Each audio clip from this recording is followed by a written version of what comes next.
ಈ ಎಲ್ಲ ಸಂಘಟನೆಗಳ ಮೂಲಕ ಸಹಿತ ಭಾರತೀಯರಿಗೆ ಜ್ಞಾನ ಒದಗಿಸಿಕೊಡಬಹುದಾಗಿರ್ತಕ್ಕಂಥ ಅವಕಾಶಗಳನ್ನ ನಾವು ಕಾಣ್ತೀವಿ. ಅಂಥದ್ರಲ್ಲಿ ರಾಮಕೃಷ್ಣ ಮಿಷನ್ ಇದು ಸಹಿತ ಅದ್ಭುತವಾಗಿರ್ತಕ್ಕಂಥ ಸೇವೆಯನ್ನು ಸಾಧಿಸುತ್ತೆ. ಸ್ವಾಮಿ ವಿವೇಕಾನಂದರು ರಾಮಕೃಷ್ಣ ಪರಮಹಂಸರ ಶಿಷ್ಯರು ಅಂತ ಇವ್ರ ಮೂಲಕವಾಗಿ ಈ ರಾಮಕೃಷ್ಣ ಮಿಷನ್ ಅನ್ನೋ ಹೆಸರಲ್ಲಿ ಒಂದು ಸಂಘಟನೆ ಸ್ಟಾರ್ಟ್ ಆಗಿದೆ ಅಂತ. ಏನು ಮಾಡಿದೆ ನೋಡೋಣ. ಕಲ್ಕತ್ತಾ ಸಮೀಪದ ದಕ್ಷಿಣೇಶ್ವರದ ಕಾಳಿ ದೇವಾಲಯದ ಒಬ್ಬ ಸಾಮಾನ್ಯ ಪುರೋಹಿತ. ಇವರು ಹಿಂದೂ ಆರಾಧಕರಾಗಿದ್ದು ಎಲ್ಲ ಧರ್ಮಗಳು ಸತ್ಯದ ನೆಲಗಟ್ಟನ್ನು ಹೊಂದಿವೆ ಎಂಬುದನ್ನು ಸಾರಿದರು. ದೇವರಿಗೆ ವಿವಿಧ ಧರ್ಮಗಳಲ್ಲಿ ಬೇರೆ ಬೇರೆ ಹೆಸರುಗಳಿದ್ದರು, ಆತನು ಒಬ್ಬನೇ. ಆದರೆ ಮನುಷ್ಯ ಮಾತ್ರ ಧರ್ಮಗಳ ಒಂದು ಭಾಗ. ಜನಸೇವೆಯೇ ಜನಾರ್ದನ ಸೇವೆ ಎಂದು ಸಾರಿದರು. ಅಂದ್ರೆ ಜನರ ಸೇವೆ ಮಾಡಿದ್ರೆ ದೇವರ ಸೇವೆ ಮಾಡಿದಂತಾಗುತ್ತದೆ. ಅಂದ್ರೆ ಪ್ರತಿಯೊಬ್ಬನು ತನ್ನ ನೆರೆಹೊರೆಯವರ ಏಳಿಗೆಗಾಗಿ ಶ್ರಮಿಸಬೇಕು ಅಂತಕ್ಕಂಥ ವಿಚಾರ, ಅವರ ಸೇವೆಗಾಗಿ ದುಡಿಬೇಕಂತ ವಿಚಾರವನ್ನು ವ್ಯಕ್ತಪಡಿಸ್ತಾರೆ. ಇವರ ಆಧ್ಯಾತ್ಮಿಕ ಪಾಂಡಿತ್ಯಕ್ಕೆ ಮಾರುವಾದ ಶಿಷ್ಯರು ಅನೇಕರು. ಅಂಥವರಲ್ಲಿ ಸ್ವಾಮಿ ವಿವೇಕಾನಂದರು ಒಬ್ಬರು. ಅವರು ಈ ಪರಮಹಂಸರ ಶಿಷ್ಯರಾಗಿ ಸೇವೆಯನ್ನು ಸಲ್ಲಿಸ್ತಾರೆ. ಮುಂದಿನ ದಿನಗಳಲ್ಲಿ ಏನ್ ಮಾಡಿದ್ರು, ಇವರು ಕಲ್ಕತ್ತಾ ವಿಶ್ವವಿದ್ಯಾಲಯದ ಪದವೀಧರರಾಗಿದ್ದು ನರೇಂದ್ರ ದತ್ ವಿವೇಕಾನಂದರೆಂದು ಪ್ರಖ್ಯಾತಿ ಪಡೆದಿದ್ದರು. 1943ರಲ್ಲಿ ಕಲ್ಕತ್ತೆಯ ಕಾಯಸ್ಥ ಕುಟುಂಬದಲ್ಲಿ ಜನ್ಮ ತಳೆದರು. ತಂದೆ ವಿಶ್ವನಾಥ, ತಾಯಿ ಭುವನೇಶ್ವರಿ. ಬಾಲ್ಯದಿಂದಲೂ ಅಧ್ಯಾತ್ಮಮುಖಿಯಾಗಿದ್ದರು. ದೀರ್ಘಕಾಲ ಧ್ಯಾನಮಗ್ನರಾಗಿ ಕುಳಿತುಕೊಳ್ಳುತ್ತಿದ್ದರು. ದೇವರನ್ನ ಪ್ರತ್ಯಕ್ಷವಾಗಿ ಕಾಣುವ ಹಂಬಲ ಇತ್ತು. ಅದಕ್ಕೋಸ್ಕರವಾಗಿ ದಕ್ಷಿಣೇಶ್ವರದ ರಾಮಕೃಷ್ಣನ ಭೇಟಿ ಆಗಲಿಕ್ಕೆ ತೆರಳಿದರು. ಅವರ ಪ್ರಭಾವಕ್ಕೊಳಗಾಗಿ ಅವರ ಶಿಷ್ಯರಾಗಿ ಉಳ್ಕೊಂಡ್ಬಿಡ್ತಾರೆ. ಅದ್ಭುತ ಜ್ಞಾನವನ್ನು ಪಡ್ಕೊಂಡ್ರು. ಆಧ್ಯಾತ್ಮಿಕ ದೃಶ್ಯ ಮತ್ತು ವಿಶಿಷ್ಟ ಆಕರ್ಷಣೀಯ ವಾಕ್ಯಾತ್ರದಿಂದ ಬೃಹತ್ ಶಿಷ್ಯ ಬಳಗವೇ ವಿವೇಕಾನಂದರ ಹಿಂಬಾಲಿಸಿತು. ಅಂದ್ರೆ ರಾಮಕೃಷ್ಣ ಪರಮಹಂಸರ ಶಿಷ್ಯನಾಗಿ ಗುರುವಾಗಿ ಪರಿವರ್ತನೆ ಆಗ್ತಾನೆ. ಇವರಿಗೆ ಅನೇಕ ಶಿಷ್ಯರಾಗ್ತಕ್ಕಂಥ ಸಂದರ್ಭ ನಾವಿಲ್ಲಿ ಕಾಣ್ತೀವಿ ಅಂತ. 1893ರಲ್ಲಿ ಚಿಕಾಗೋದಲ್ಲಿ ನಡೆದ ವಿಶ್ವ ಧಾರ್ಮಿಕ ಸಮ್ಮೇಳನದಲ್ಲಿ ಅವ್ರು ಮಾಡಿರ್ತಕ್ಕಂಥ ಹಿಂದೂ ಧರ್ಮದ ಸಂಸ್ಕೃತಿಯ ವಿಚಾರಧಾರೆಗಳು ಜಗತ್ತಿಗೇನೆ ಪ್ರಚಾರವಾಗುವಂತ, ಗಮನ ಸೆಳೆಯುವಂತ ಭಾಷಣವಾಗಿತ್ತು. ರಾಮಕೃಷ್ಣನ ತತ್ವ ಸಿದ್ಧಾಂತವನ್ನ ಜಗತ್ತಿನ ಮೂಲೆ ಮೂಲೆಗೂ ಕೊಂಡೊಯ್ದು ಅವುಗಳ ಪ್ರಾಮುಖ್ಯತೆಯನ್ನು ತೆರೆದಿಟ್ಟರು. 1997 ಮೇ 1ರಂದು ಕಲ್ಕತ್ತೆಯಲ್ಲಿ ರಾಮಕೃಷ್ಣ ಮಿಷನ್ ಅನ್ನ ಅಂದ್ರೆ ಅವರ ಹೆಸರಲ್ಲಿ ಒಂದು ಸಂಘಟನೆ ಸ್ಥಾಪಿಸ್ತಾರ. ಅದ್ರ ಮೂಲಕ ಜನಜಾಗೃತಿ ಮಾಡುವಂತ ಕಾರ್ಯ. ತತ್ವಗಳೇನು? ಬಡವ ದೀನದಲಿತರಿಗೆ ದಾನದತ್ತಿ ಕಾರ್ಯ ಕೈಗೊಳ್ಳುವುದು, ಪರಮಹಂಸರ ಬೋಧನೆಗಳನ್ನ ಪ್ರಚಾರ ಮಾಡುವುದು, ಉತ್ತಮ ಶಿಕ್ಷಣ ದೊರಕಿಸಿಕೊಡುವುದು. ಮಿಷನ್ ಧ್ಯೇಯಗಳೇನು? ಎಲ್ಲ ಧರ್ಮಗಳು ಸತ್ಯ ಮತ್ತು ಒಳ್ಳೆಯ ತತ್ವಗಳನ್ನು ಹೊಂದಿವೆ. ಯಾವ ಧರ್ಮದಲ್ಲಿ ಕೆಟ್ಟದಿಲ್ಲ. ಆದರೆ ಮನುಷ್ಯ ಧರ್ಮದ ಒಂದು ಚಿಕ್ಕ ಭಾಗ, ಅದೊಂದು ಸಣ್ಣ ಪಾರ್ಟ್. ಇವನು ದೇವರು ವ್ಯಕ್ತಿಗತನಲ್ಲ, ಅಂದ್ರೆ ಯಾರಿಗೋ ಒಬ್ಬರಿಗೆ ಸೀಮಿತವಾಗಿರ್ತಕ್ಕಂಥವಲ್ಲ. ಆತನನ್ನ ತಿಳಿಯಲು ಅಸಾಧ್ಯ ಮತ್ತು ದೇವರನ್ನ ನಿರ್ದಿಷ್ಟವಾಗಿ ಗುರುತಿಸಲು ಅಸಾಧ್ಯ. ಆತನು ವಿವಿಧ ಅವತಾರಗಳಲ್ಲಿ ಜಗತ್ತನ್ನೇ ಆವರಿಸಿದ್ದಾನೆ. ಅಂದ್ರೆ ಬೇರೆ ಬೇರೆ ಹೆಸರಿಂದ ಕರೆಯಲ್ಪಡ್ತಕ್ಕಂಥ ವ್ಯಕ್ತಿಯಾಗಿದ್ದಾನೆ ದೇವರು ಅಂತಕ್ಕಂಥ ಅರ್ಥ ಕಾಣಬಹುದು. ಹಿಂದೂ ಸಂಸ್ಕೃತಿಯ ಅತ್ಯುತ್ತಮವಾದದ್ದು, ಸುಂದರವಾದದ್ದು, ಆಧ್ಯಾತ್ಮಿಕ ಮತ್ತು ಪ್ರಪಂಚಕ್ಕೆ ಪ್ರಭಾವವನ್ನು ಬೀರುವ ಸಾಮರ್ಥ್ಯವನ್ನು ಹೊಂದಿರುವಂಥದ್ದು. ಸೊ ನಮ್ಮ ಸಂಸ್ಕೃತಿ ಜಗತ್ತಿಗೆ ಪ್ರಚಾರ ಆಗಬೇಕು ಅಂತಕ್ಕಂಥ ವಿಚಾರ ಹೊಂದಿರತಕ್ಕಂಥದ್ದು. ಅದಕ್ಕೆ ಹೇಳ್ತಾರೆ, ಪಾಶ್ಚಾತ್ಯ ಸಂಸ್ಕೃತಿಯು ಲೌಕಿಕ, ಸ್ವಾರ್ಥಪರ ಮತ್ತು ಸೂಕ್ಷ್ಮವಾಗಿದೆ. ಅದು ಹಿಂದೂಗಳ ನೈತಿಕ ಸ್ಥೈರ್ಯವನ್ನು ಕಳೆಗುಂದಿಸುತ್ತದೆ. ನಾವೇನು ಒಪ್ಕೊಂಡಿದ್ದೀರ ಅದು ಉತ್ತಮವಾಗಿರ್ತಕ್ಕಂಥದ್ದಲ್ಲ, ನಮ್ಮ ಧೈರ್ಯವನ್ನು ಕಡಿಮೆ ಮಾಡುತ್ತೆ ಅಂತ ಹೇಳ್ತಾರೆ ಅವರು. ಇವರು ಭಾರತ ಮತ್ತು ಹಿಂದೂ ಧರ್ಮದ ಮೇಲೆ ಅಪಾರ ಪ್ರೀತಿಯನ್ನು ಹೊಂದಿದವರಾಗಿದ್ದರು. ಸೊ ಭಾರತದ ಬಡತನವನ್ನು ನಿವಾರಣೆ ಮಾಡುವ ಉದ್ದೇಶದಿಂದ ಮಿಷನ್ ಮೂಲಕ ದಾನದತ್ತಿ ಕಾರ್ಯಗಳನ್ನು ಕೈಗೊಳ್ಳಲಾಗಿದೆ. ಇವತ್ತಿಗೂ ಅದ್ಭುತವಾಗಿರ್ತಕ್ಕಂಥ ಸೇವೆಯನ್ನು ಸಲ್ಲಿಸದೆ ರಾಮಕೃಷ್ಣ ಮೂಲಕ ಜಾತಿ ಪದ್ಧತಿಯನ್ನ ನಿವಾರಿಸುವುದು ಮತ್ತು ಅಸ್ಪೃಶ್ಯರ ಜೀವನವನ್ನ ಸುಧಾರಿಸುವುದು ಪ್ರಮುಖ ಗುರಿಯಾಗಿರಿಸಿಕೊಂಡಿದೆ. ಕಲಹಪ್ರಿಯ ಪ್ರಪಂಚವನ್ನ ಆಧ್ಯಾತ್ಮಿಕ ಸಂದೇಶಗಳ ಮೂಲಕ ರಕ್ಷಿಸಬಹುದು. ನೋಡಿ ಎಂತ ಅದ್ಭುತವಾಗಿರ್ತಕ್ಕಂಥ ಮಾತಿಲ್ಲ. ಭಾರತ ಮಾತ್ರ ಆಧ್ಯಾತ್ಮಿಕ ಸಂದೇಶಗಳನ್ನು ನೀಡಲು ಸಾಧ್ಯ. ಆಧ್ಯಾತ್ಮಿಕ ವಿಚಾರಗಳು ಇರುವುದು ಭಾರತೀಯರಿಗೆ ಮಾತ್ರ ಅಂತ ಹೇಳ್ತಾನೆ ನಾವು. ಸ್ವಾಮಿ ವಿವೇಕಾನಂದರು ದಲಿತರ ಮತ್ತು ಕಳೆಗುಂದಿದ ಹಿಂದೂ ಮನಸ್ಥಿತಿಗೆ ಶಕ್ತಿವರ್ಧಕವಾಗಿ ಪರಿಣಮಿಸಿದರು. ದೇಶದ ಉನ್ನತಿ ಬಡವರ ಏಳಿಗೆಯಲ್ಲಿದೆ. ಬಡವರನ್ನು ಮೇಲ್ತಂದ್ರೆ ದೇಶ ತನ್ನಿಂತಾನೆ ಮೇಲ್ ಬರುತ್ತೆ ಅಂತಕ್ಕಂಥ ವಿಚಾರವನ್ನ ವ್ಯಕ್ತಪಡಿಸಿದ ಮಹಾನುಭಾವ. ಸಾಮಾಜಿಕ ಧಾರ್ಮಿಕ ಸುಧಾರಣಾ ಕಾರ್ಯಗಳು ರಾಷ್ಟ್ರೀಯತೆ ಉದಯಕ್ಕೆ ಕಾರಣವಾಗಿವೆ. ನಡೆದ ಪ್ರತಿ ಹಂತದಲ್ಲೂ ಇವೆರಡರಿಂದ ಹೊರಗೊಂಡು ಆಟೋಮೆಟಿಕ್ ಆಗಿ ಇಲ್ಲಿ ಬಂದೇ ಬರ್ತಾರೆ. ಸೊ ರಾಷ್ಟ್ರೀಯತೆಯ ಉದಯಕ್ಕೆ ನಾವೆಲ್ಲ ಒಂದು ಅಂತಕ್ಕಂಥ ಭಾವನೆ ನಿರ್ಮಾಣ ಆಗುತ್ತೆ. ಅದನ್ನೇ ನಾವು ರಾಷ್ಟ್ರೀಯ ಉದಯ ಅಂತ ಕರಿತೀವಿ ಅಂತ. ಸೊ ವಿವೇಕಾನಂದರಿಂದ ಆರಂಭವಾದ ಚಳುವಳಿ ಅದು ರಾಜಕೀಯ ನಾಯಕರಾದ ಬಿಪಿನ್ ಚಂದ್ರ ಪಾಲ್, ತಿಲಕ್, ಅರವಿಂದ್ ಘೋಷ ಮುಂತಾದರು ಮುಂದುವರಿಸಿದ್ರು. ಅಂದ್ರೆ ರಾಷ್ಟ್ರೀಯ ಚಳುವಳಿ ಪ್ರಾರಂಭವಾಯಿತು. ಮುಂದಿನ ಸ್ವತಂತ್ರ ಹೋರಾಟ ಕಾಲಕ್ಕೆ ಇವರ ಪಾತ್ರ ಅತ್ಯಂತ ಮಹತ್ವದ್ದಾಗಿದೆ. ಹಾಗೆ ಮತ್ತೊಂದು ಥಿಯೋಸಾಫಿಕಲ್ ಸೊಸೈಟಿ, ತತ್ವಾನ್ವೇಷಣ ಸಮಾಜ. 1870ರಲ್ಲಿ ಮೇಡಮ್ ಬ್ಲಾವಟ್ಸ್ಕಿ ಮತ್ತು ಕರ್ನಲ್ ಓಲ್ಕಾಟ್ ಎಂಬುವರು ಈ ಸಂಸ್ಥೆಯನ್ನ ಅಮೆರಿಕೆಯಲ್ಲಿ ಸ್ಥಾಪಿಸಿದರು. ನೋಡಿ, ಭಾರತದಷ್ಟೇ ಜಾಗೃತಿ ಆಗ್ತಕ್ಕಂಥ ವಿಚಾರ ಅಲ್ಲ, ಜಗತ್ತಿನಲ್ಲಿ ಜಾಗೃತಿ ಮೂಡ್ತಕ್ಕಂಥ ಒಂದು ಅಂತಕ್ಕಂಥ ಭಾವನೆ ನಿರ್ಮಾಣ ಮಾಡಲು ಪ್ರಯತ್ನಿಸ್ತಾ ಇದ್ದಾರೆ. ಅಂತ ಪ್ರಯತ್ನ ಬೇರೆ ಕಡೆಗೂ ನಡೆದಿರಬೇಕು. ಈ ಉದಾಹರಣೆ 1879ರಲ್ಲಿ ಭಾರತಕ್ಕೆ ಬಂತು. ಈ ಒಂದು ಸಂಘ ಭಾರತಕ್ಕೂ ಬರ್ತಾರೆ. ಇವರು ಮದ್ರಾಸ್ ಸಮೀಪದ ಅಡಿಯಾರ್ ಎಂಬ ಗ್ರಾಮದಲ್ಲಿ ಶಾಖೆಯೊಂದನ್ನ 1886ರಲ್ಲಿ ಸ್ಥಾಪನೆ ಮಾಡಿದರು. ಸೊ ಥಿಯೋಸಾಫಿಕಲ್ ಸೊಸೈಟಿ ಭಾರತದಲ್ಲೂ ಸ್ಟಾರ್ಟ್ ಆಗಿದೆ, ಜಗತ್ತಿನ ಜನತೆನ ಒಂದು ಮಾಡುವ ಸಲುವಾಗಿ. 1889ರಲ್ಲಿ ಡಾಕ್ಟರ್ ಆನಿ ಬೆಸೆಂಟ್ ಈ ಸಂಸ್ಥೆಯನ್ನು ಸೇರಿಕೊಂಡ್ರು. ಇವರು ಹೋರಾಟ ಮಾಡಿದ್ರು. ಇವರು ಚಳುವಳಿ ಪ್ರವರ್ಧಮಾನಕ್ಕೆ ಬಂದಿತ್ತು. ತನ್ನ ಅಪರಿಮಿತವಾದ ವಾಕ್ ಚಾತುರ್ಯದಿಂದ ಸಂಸ್ಥೆಗಳಿಗೆ ಹೆಚ್ಚು ಅನುಯಾಯಿಗಳನ್ನ ಆಕರ್ಷಿಸಿದ ಅನೇಕರು ಇಲ್ಲಿ ಸೇರ್ಪಡೆ ಆಗ್ತಕ್ಕಂಥ ಅವಕಾಶ ನಿರ್ಮಾಣ ಆಗುತ್ತೆ. ಅಂದ್ರೆ ಈ ಸಂಘಟನೆ ಸ್ಟ್ರಾಂಗ್ ಆಗುತ್ತೆ ಅಂತ.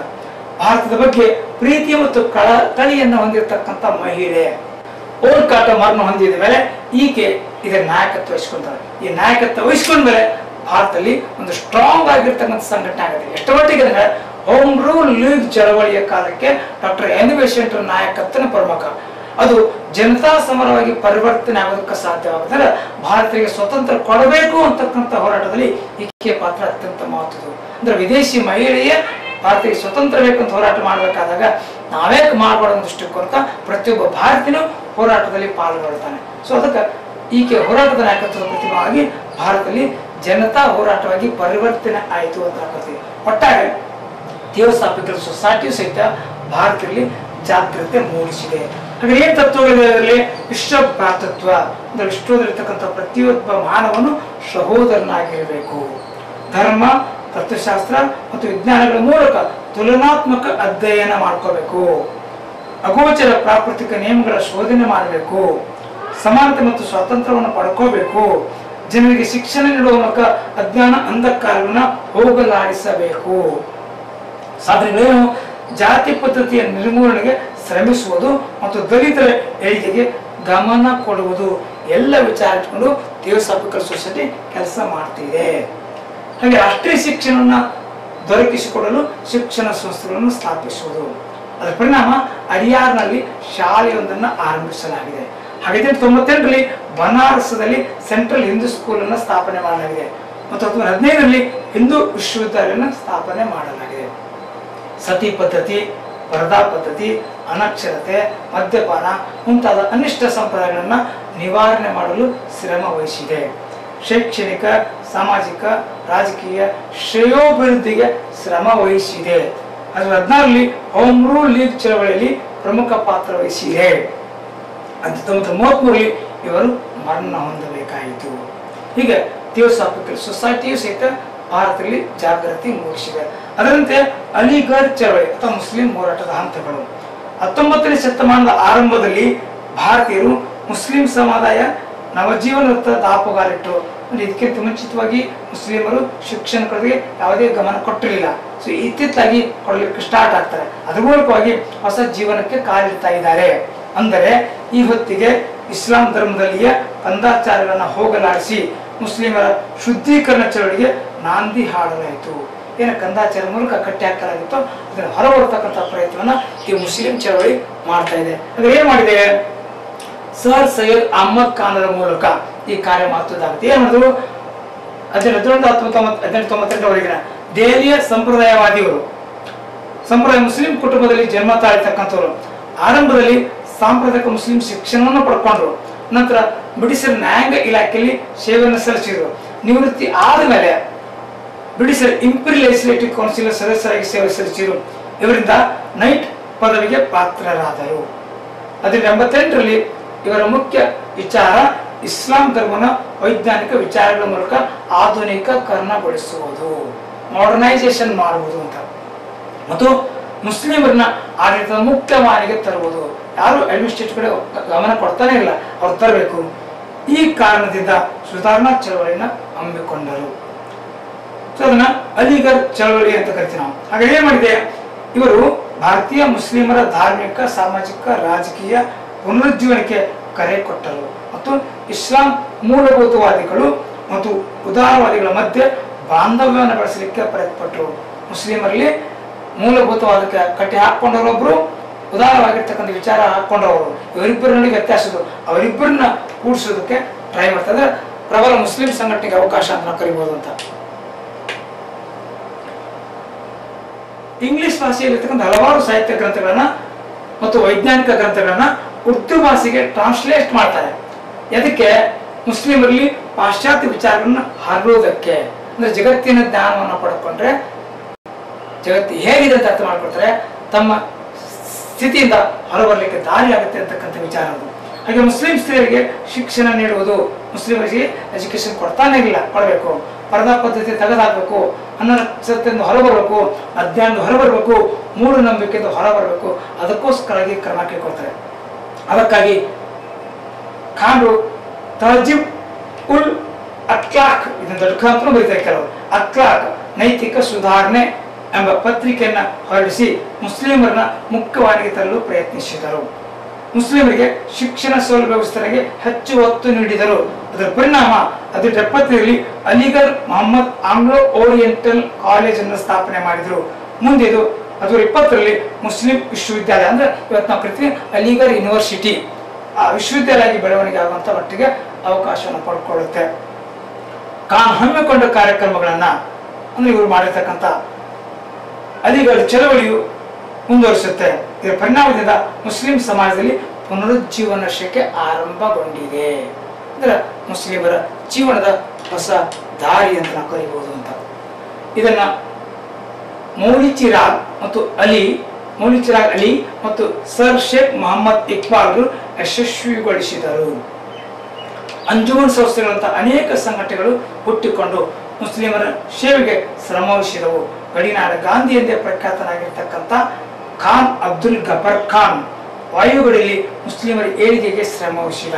ಒಟ್ಟಾರೆ 1940ರಲ್ಲಿ ಅಖಿಲ ಭಾರತ ಮುಸ್ಲಿಂ ಮಹಿಳಾ ಸಮಾವೇಶ ಆರಂಭಗೊಂಡಿತು. ಅಷ್ಟರ ಮಟ್ಟಿಗೆ ಶ್ರಮವಾಗಿದೆ. ಮುಸ್ಲಿಂ ಮಹಿಳೆಯರ ಸಾಮಾಜಿಕ ಮತ್ತು ಶೈಕ್ಷಣಿಕ ಸುಧಾರಣೆಗೆ ಕರೆ ನೀಡಲಾಯಿತು. ಹೀಗೆ ಮುಸ್ಲಿಂ ಚಳವಳಿಯು ಅತ್ಯಂತ ಮಹತ್ವ ಪಾತ್ರ ವಹಿಸುತ್ತೆ. ಅದ್ರ ಜೊತೆಗೆ ದಲಿತ ಚಳವಳಿಯು ಈ ಕ್ಷೇತ್ರದಲ್ಲಿ ಮಹತ್ವದ ಕೆಲಸ ಮಾಡಿದೆ. ಇದೆಲ್ಲದಕ್ಕಿಂತ ಮಿಗಿಲಾಗಿ ಭಾರತದಲ್ಲಿ ಜ್ಞಾನ ಬರೋದಕ್ಕೆ ಮುಖ್ಯ ಕಾರಣ ಪಾಶ್ಚಾತ್ಯ ಶಿಕ್ಷಣ. ಅದ್ಭುತವಾಗಿರ್ತಕ್ಕಂಥ ಬದಲಾವಣೆಗೆ ಕಾರಣ ಆಗುತ್ತೆ ಸ್ವಾತಂತ್ರ್ಯ ಆಂದೋಲನದ ಕಾಲಕ್ಕೆ. ಯಾಕೆ ನೋಡಿದ್ರೆ, ಭಾರತದಲ್ಲಿ ಬ್ರಿಟಿಷರು ಜಾರಿಗೆಗೊಳಿಸಿದ್ದ ಪಾಶ್ಚಾತ್ಯ ಶಿಕ್ಷಣವು ಭಾರತೀಯರ ದೃಷ್ಟಿಕೋನ ಹಾಗೂ ಸಮಾಜದಲ್ಲಿನ ಮಹಾ ಬದಲಾವಣೆಗೆ ಕಾರಣವಾಗಿದೆ. ಹೆಂಗೆ ಕಾರಣ ಆಗಿದೆ? 1850ರಲ್ಲಿ ಸ್ಥಾಪಿಸಲ್ಪಟ್ಟ ಮುಂಬೈ, ಮದ್ರಾಸ್, ಕಲ್ಕತ್ತಾ ವಿಶ್ವವಿದ್ಯಾಲಯಗಳು ಪಾಶ್ಚಾತ್ಯ ಶಿಕ್ಷಣದ ಪ್ರಸಾರ ಹಾಗೂ ಭಾರತದ ಪುನರುತ್ಥಾನ ಆಕಾರದಲ್ಲಿ ಮಹತ್ವದ ಪಾತ್ರ ವಹಿಸಿವೆ.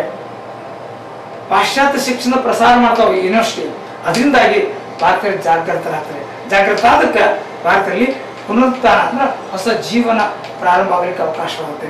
ಏನದು? ಸುಶಿಕ್ಷಿತ ಭಾರತೀಯ ತರುಣರು, ವೆಲ್ ಎಜುಕೇಟೆಡ್ ಯಂಗ್ ಇಂಡಿಯನ್ಸ್, ಆಂಗ್ಲ ಸಾಹಿತ್ಯ ಹಾಗೂ ಪಾಶ್ಚಾತ್ಯ ರಾಜಕೀಯ ಸಿದ್ಧಾಂತಗಳ ಅಧ್ಯಯನ ಮಾಡಿ ರಾಜಕೀಯ ಪ್ರಜ್ಞೆಯನ್ನ ಪಡೆದುಕೊಂಡು ರಾಷ್ಟ್ರೀಯತೆಯ ಭಾವನೆಯನ್ನ ರೂಪಿಸಿಕೊಂಡರು. ಅವರಲ್ಲಿ ಸ್ವಾತಂತ್ರ್ಯ, ಸಮಾನತೆ ಮತ್ತು ಬಂಧುತ್ವದ ಅಭಿಲಾಷೆಗಳು ಮೂಡಲಾರಂಭಗೊಂಡವು. ಹಾಗೆ ಅನ್ಯಾಯ ಹಾಗೂ ಶೋಷಣೆಯನ್ನ ಪ್ರತಿಭಟಿಸುವ ಪ್ರವೃತ್ತಿ ನಿರ್ಮಾಣವಾಯಿತು. ನೋಡಿ, ಒಂದು ಎಜುಕೇಶನ್ ಎಷ್ಟು ಮಟ್ಟಿಗೆ ಬದಲಾವಣೆಗೆ ಕಾರಣ ಆಗುತ್ತೆ ಭಾರತೀಯರಲ್ಲಿ ಅಂತ. ಅದಕ್ಕೆ ಆಂಗ್ಲ ಭಾಷೆಯ ಸುಶಿಕ್ಷಿತ ಭಾರತೀಯರನ್ನ ಒಂದುಗೂಡಿಸಲು ಇದು ಪ್ರಬಲ ಮಾಧ್ಯಮವಾಗಿದೆ. ಅಂದ್ರೆ ತನ್ನ ಭಾರತೀಯರು ಒಂದಾಗಿ ಹೋರಾಟಕ್ಕೆ ಅವಕಾಶ ಕಲ್ಪಿತವಾಗಿದೆ ಈ English education system, western English education system ಅಂತ ಕರೀಬಹುದು. ಏನಾಗಿದೆ? ಪ್ರಥಮ ಬಾರಿಗೆ ಅಖಂಡ ಭಾರತವು ಬ್ರಿಟಿಷರ ಆಧಿಪತ್ಯದಲ್ಲಿ ರಾಜಕೀಯ ಏಕತೆಯನ್ನ ಪಡೆದುಕೊಂಡಿದೆ. First time in the Indian history unity ಅಂತ ನಾವು ಕರಿತೀವಿ, ಅಂತ ಯೂನಿಟ್ ಆಗಲಿಕ್ಕೆ ಅವಕಾಶವಾಗಿದೆ ಈ ಇಂಗ್ಲಿಷ್ ಎಜುಕೇಶನ್ ಸಿಸ್ಟಮ್. ಹಾಗೆ ಅದಕ್ಕಿಂತ ಮಹತ್ವಪೂರ್ಣವಾಗಿರ್ತಕ್ಕಂಥದ್ದು ಇತಿಹಾಸದ ಸಂಶೋಧನೆ. Sir William Jones, Max Muller, James Prinsep Williams ಮುಂತಾದವರು ಪ್ರಖ್ಯಾತ ವಿದ್ವಾಂಸರು, ಸಂಶೋಧನಾ ಕ್ಷೇತ್ರದಲ್ಲಿ ಸಾಧನೆ ಮಾಡಿದವರು. ಇವ್ರು ಏನ್ ಮಾಡಿದ್ರು, ಪ್ರಾಚೀನ ಭಾರತದ ಸಂಸ್ಕೃತಿ ಹಿರಿಮೆಯನ್ನ ಮತ್ತು ವೈಭವವನ್ನ ಜಗತ್ತಿಗೆ ತೋರಿಸಿಕೊಟ್ಟರು. ಅಂದ್ರೆ ಭಾರತದ ಅನೇಕ ಕಡೆಗಳಲ್ಲಿ ಸಂಶೋಧನೆ ಮಾಡುವುದರ ಮೂಲಕ ಭಾರತೀಯ ಪರಂಪರೆಯನ್ನ ಜಗತ್ತಿಗೆ ತೋರಿಸಿಕೊಡ್ತಾರೆ. ಜಗತ್ತೇ ಆಶ್ಚರ್ಯಪಟ್ಟಾಗ ಅನಿವಾರ್ಯವಾಗಿ ಭಾರತೀಯರು ಆಶ್ಚರ್ಯಪಡಬೇಕಾಗುತ್ತೆ. ಹಾಗೆ ಒಂದು ಕಾಲಕ್ಕೆ ಇಷ್ಟು ಭವ್ಯವಾಗಿರ್ತಕ್ಕಂಥ ಭಾರತ ಇವತ್ತು ಬ್ರಿಟಿಷರ ಕೈಲಿ ಏನಾಗಿದೆ ಅಂತ ಅರ್ಥ ಮಾಡ್ಕೊಳ್ತಾರೆ. ಹಾಗೆ ಇದನ್ನ ಹೊರಬರ್ಬೇಕಾದ್ರೆ ನಾವು ಏನ್ ಮಾಡ್ಬೇಕು, ಆಟೋಮೆಟಿಕ್ ಆಗಿ ಹೋರಾಟ ಮಾಡಬೇಕು. ಆ ಹೋರಾಟದ ಮನೋಭಾವನೆ ನಿರ್ಮಾಣ ಆಗಲಿಕ್ಕೆ ಕಾರಣವಾಗಿದೆ ಈ ಇತಿಹಾಸದ ಸಂಶೋಧನಾ ಕಾರ್ಯ. ಸೊ ಪ್ರಾಚೀನ ಭಾರತದ ಸರ್ವತೋಮುಖ ಸಾಧನೆಗಳ ಹಾಗೂ ಮಹಾನ್ ಪರಂಪರೆಯ ಅರಿವು ಸುಶಿಕ್ಷಿತ ಭಾರತದಲ್ಲಿ ಮೂಡಿಸಿದೆ. ಅಷ್ಟೇ ಅಲ್ಲ, ಅದು ಹೆಮ್ಮೆ ಮತ್ತು ಸ್ವಾಭಿಮಾನಕ್ಕೆ ದಾರಿ ಮಾಡಿಕೊಟ್ಟಿದೆ. ಅದರಿಂದ ಅವರಿಗೆ ದೇಶ ಪ್ರೇಮ ನಿರ್ಮಾಣವಾಗಿದೆ. ಅಂದ್ರೆ ಒಂದು ಕಾಲಕ್ಕೆ ಭಾರತ ಹೀಗಿತ್ತು, ನಮ್ಮ ಭಾರತ ಹೆಮ್ಮೆ, ಹಾಗೆ ಇವತ್ತೇನಾಗಿದೆ, ಯಾಕಾಗಿದೆ, ಎಲ್ಲ ಪ್ರಶ್ನೆಗಳಿಗೆ ಉತ್ತರ ಹುಡುಕೊಳ್ಳಿಕ್ಕೆ ಅವಕಾಶ ಮಾಡಿಕೊಡುತ್ತೆ. ಇದರ ಪರಿಣಾಮ ಭಾರತೀಯರು ಮತ್ತಷ್ಟು ಜಾಗೃತರಾಗೋದಕ್ಕೆ ದಾರಿ ಆಗುತ್ತೆ. ಹಾಗೆ ಮತ್ತೊಂದು ಕಾರಣ ಆರ್ಥಿಕ ಕಾರಣ. ಭಾರತೀಯರ ಆರ್ಥಿಕ ದುರಸ್ತಿಯು ಭಾರತೀಯರ ರಾಷ್ಟ್ರೀಯತೆಯ ಉದಯಕ್ಕೆ ಕಾರಣವಾಗಿದೆ. ಬ್ರಿಟಿಷರು ಭಾರತವನ್ನ ಒಂದು ವಸಾಹತು ಎಂದು ಭಾವಿಸಿದ್ದರು. ಅಂದ್ರೆ ಒಂದು ಅಂಗಡಿ ಬರೀ ವ್ಯಾಪಾರ ಮಾಡೋದಷ್ಟೇ ಕೆಲಸ ಅಂತ, ಅದರಿಂದ ಲಾಭ ಮಾಡೋದಷ್ಟೇ ಕೆಲಸ, ಸ್ವಹಿತಕ್ಕಾಗಿ ಅಂದ್ರೆ ತಮ್ಮ ಲಾಭಕ್ಕಾಗಿ ಭಾರತದ ಸಂಪತ್ತನ್ನ ದೋಚಿದರು. ಇಡೀ ಭಾರತದ ಸಂಪತ್ತನ್ನೇ ಇಂಗ್ಲೆಂಡಿಗೆ ಸಾಗಿಸ್ತಾರೆ. ಭಾರತೀಯ ವಾಣಿಜ್ಯ ಮತ್ತು ಉದ್ಯಮಗಳನ್ನ ಸರ್ವನಾಶಗೊಳಿಸಿದರು. ಭಾರತದ ಕೈಗಾರಿಕೆಗಳು ನಾಶ ಹೊಂದಿದವು. ಇದನ್ನೇ ಅವಲಂಬಿಸಿರ್ತಕ್ಕಂಥ ಭಾರತೀಯರು ನಿರ್ಗತಿಕರಾದರು. ಏನೇ ಕೆಲಸ ಇಲ್ಲ, ಆದರೆ ಇವರೆಲ್ಲ ಮತ್ತೆ ಸಂಘಟನೆ ಆಗ್ತಾರೆ ಅಂತ. ಸೊ ಉನ್ನತ ಹುದ್ದೆಗಳೆಲ್ಲವೂ ಬ್ರಿಟಿಷರ ನಿಯಂತ್ರಣದವು. ಎಲ್ಲ ಕಾರಣಗಳಿಂದ ಸುಶಿಕ್ಷಿತ ಭಾರತೀಯರು ತಮ್ಮ ಬೇಡಿಕೆಗಳ ಈಡೇರಿಕೆಯಾಗಿ ಸಂಘಗಳನ್ನು ಸ್ಥಾಪಿಸಲು ಆರಂಭಿಸಿದರು.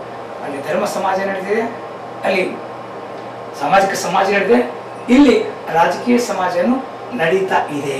1970ರಲ್ಲಿ ಸುರೇಂದ್ರನಾಥ್ ಬ್ಯಾನರ್ಜಿರವರು ಇಂಡಿಯನ್ ಅಸೋಸಿಯೇಷನ್ ಒಂದು ಸಂಘಟನೆ ಮಾಡಿದರು.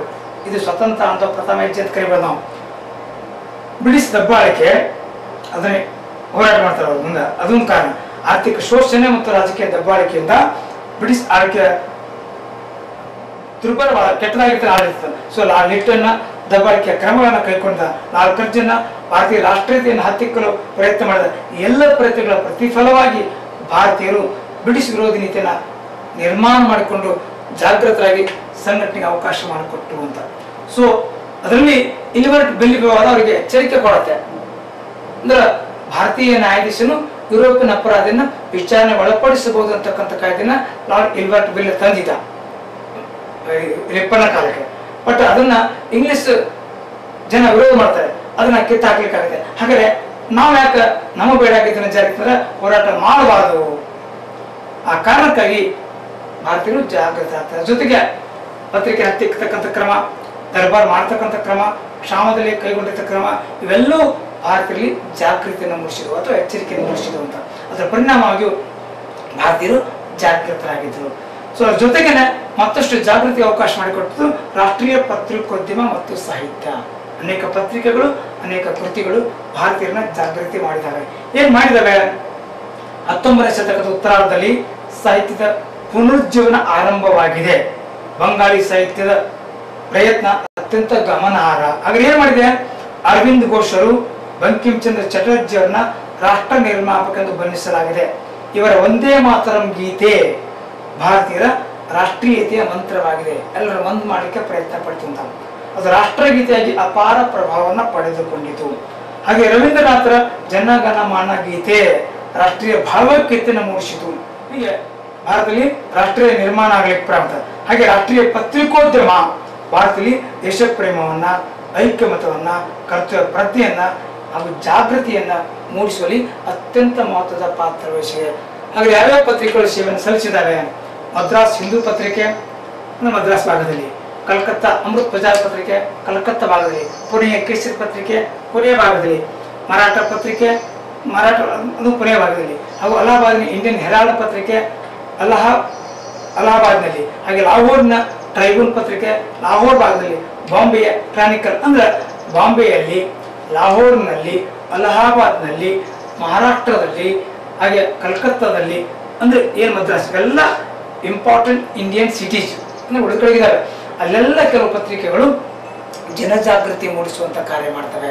ಅಲ್ಲಿರ್ತಕ್ಕಂಥ ಲೇಖನಗಳ ಮೂಲಕ ಎಲ್ಲರೂ ಜಾಗೃತ ಆಗ್ತವೆ. ಆ ಜಾಗೃತರಾಗುವ ಪರಿಣಾಮವೇ ಮುಂದಿನ ಸ್ವತಂತ್ರ ಆಂದೋಲನಕ್ಕೆ ದಾರಿ ಮಾಡಿಕೊಡ್ತೇವೆ ಅಥವಾ ಹೋರಾಟಕ್ಕೆ ಸಿದ್ಧತೆಯನ್ನು ಮಾಡಿಕೊಡ್ತೇವೆ. ಹಾಗೆ 1875ರಲ್ಲಿ ಭಾರತದಲ್ಲಿ 400ಕ್ಕಿಂತ ಹೆಚ್ಚು ವೃತ್ತ ಪತ್ರಿಕೆಗಳಿದ್ದವು. ಬಾಲ ಗಂಗಾಧರ ತಿಲಕ, ಸುರೇಂದ್ರನಾಥ್ ಬ್ಯಾನರ್ಜಿ, ದಾದಾಬಾಯಿ ನವರೋಜಿ, ಸುಬ್ರಹ್ಮಣ್ಯ ಅಯ್ಯರ್ ಮುಂತಾದವರು ಪತ್ರಿಕೋದ್ಯಮ ಕ್ಷೇತ್ರದಲ್ಲಿ ಗಣನೀಯವಾಗಿರ್ತಕ್ಕಂಥ ಸೇವೆಯನ್ನು ಸಲ್ಲಿಸಿದರು. ಇವರೆಲ್ಲರ ಪ್ರಯತ್ನದ ಪ್ರತೀಕವಾಗಿ ಭಾರತದಲ್ಲಿ ರಾಷ್ಟ್ರೀಯ ಚಳವಳಿ ಆರಂಭಗೊಂಡಿದೆ. ಸೊ ಈಗಾಗಲೇ ಗಮನಿಸಿದ್ದೇವೆ, ಈ ಕಾಲಘಟ್ಟದಲ್ಲಿನ ಮೊದಲನೇ ಹಂತ ಲಾರ್ಡ್ ಲಿಟ್ಟನ್ನ, ಲಾರ್ಡ್ ರಿಪ್ಪನ್ನ, ಲಾರ್ಡ್ ಕರ್ಜನ್ನರ ಆಡಳಿತಾತ್ಮಕ ಬದಲಾವಣೆಯಿಂದ ಹಂತ ಹಂತವಾಗಿ ಭಾರತೀಯರು ಪ್ರಜ್ಞಾವಂತರಾಗಿದ್ದಾರೆ. ಹಾಗೆ ಅದರ ಮುಂದಿನ ಭಾಗವಾಗಿ ಸಮಾಜೋ-ಧಾರ್ಮಿಕ ಚಳವಳಿಯ ಮೂಲಕ ಬದಲಾವಣೆ ಆಗಿದ್ದಾರೆ. ಅದರ ಮುಂದಿನ ಹಂತವಾಗಿ ಇತಿಹಾಸದ ಸಂಶೋಧನೆಯಿಂದ, ಇಂಗ್ಲಿಷರ ಕೆಟ್ಟ ಆಡಳಿತದ ಪದ್ಧತಿಯಿಂದ, ಮುಸ್ಲಿಂ ಲೀಗಿನ ಪ್ರತಿಫಲವಾಗಿ ವ್ಯವಸ್ಥೆ ಜೊತೆಗೆ ಈ ಪತ್ರಿಕೋದ್ಯಮ. ಸೊ ಎಲ್ಲದರ ಮೂಲಕವಾಗಿ ಜಾಗೃತರಾಗಿರ್ತಕ್ಕಂಥ ಭಾರತೀಯರು ಸಂಘಟಿತರಾಗಿ ಬ್ರಿಟಿಷ್ ವಿರುದ್ಧ ಹೋರಾಟವನ್ನು ಪ್ರಾರಂಭಿಸ್ತಾರೆ. ಅದನ್ನೇ ಭಾರತದ ರಾಷ್ಟ್ರೀಯ ಚಳುವಳಿ ಅಂತ ನಾವು ಕರಿತೀವಿ. ಆ ಚಳವಳಿಯನ್ನ 3 ಹಂತಗಳಲ್ಲಿ ಗಮನಿಸ್ತೀವಿ. ಅದರ ಮೂಲಕ ಭಾರತ ಸ್ವತಂತ್ರ ಪಡೆದುಕೊಳ್ಳೋದಕ್ಕೆ ಸಾಧ್ಯವಾಗುತ್ತೆ. ಹಾಗಾದರೆ ಭಾರತದಲ್ಲಿ ಚಳವಳಿ ಹೇಗೆ ಪ್ರಾರಂಭ ಆಯಿತು, ಹೇಗೆ ಬೆಳೆದು ಬಂತು, ಅದರ ನಡೆ ಏನು, ಅದೆಲ್ಲವನ್ನ ಹಂತ ಹಂತವಾಗಿ ಮುಂದಿನ ದಿನಗಳಲ್ಲಿ ಗಮನಿಸೋಣ. ವಂದನೆಗಳು.